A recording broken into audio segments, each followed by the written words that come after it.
నెల్లూరు ప్రజలందరికీ నా యొక్క శుభాకాంక్షలు.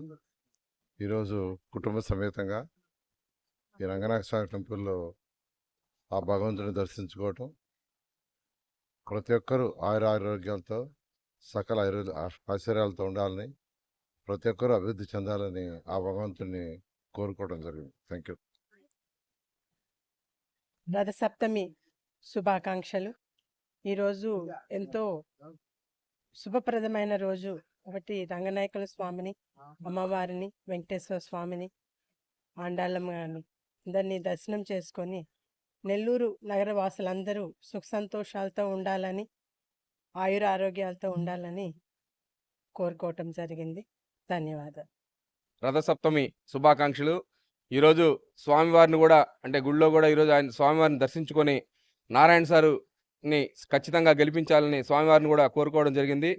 నగర ప్రజలందరూ కూడా సుఖ సంతోషాలతో, అష్టైశ్వర్యాలతో, ఆయురారోగ్యాలతో అందరూ కూడా సుఖంగా ఉండాలని చెప్పి మనస్ఫూర్తిగా కోరుకుంటూ సెలవు తీసుకుంటాం.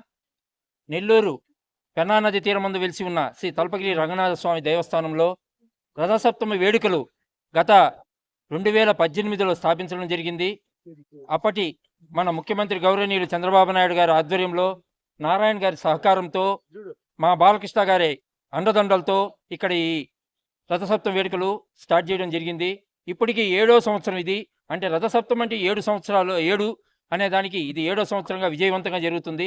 ఈ రథసప్తమి వేడుకలకి ఇక్కడికి భక్తులు విశేషంగా విచ్చేస్తారు. ఉదయం నుంచి సాయంత్రం వరకు వాళ్ళకందరికీ ఇక్కడ తీర్థ ప్రసాదాలు కానీ, అన్న వితరణ అయితే అన్నీ చేస్తూ ఉంటారు ఇక్కడ.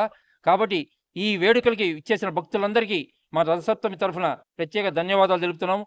అలాగే మా నారాయణ సార్ గారిని గెలిపించి ఈ పెన్నా నది ఘాటికి మోక్షం కల్పించాలని ఆ భగవంతుని మనస్ఫూర్తిగా కోరుకుంటున్నాను.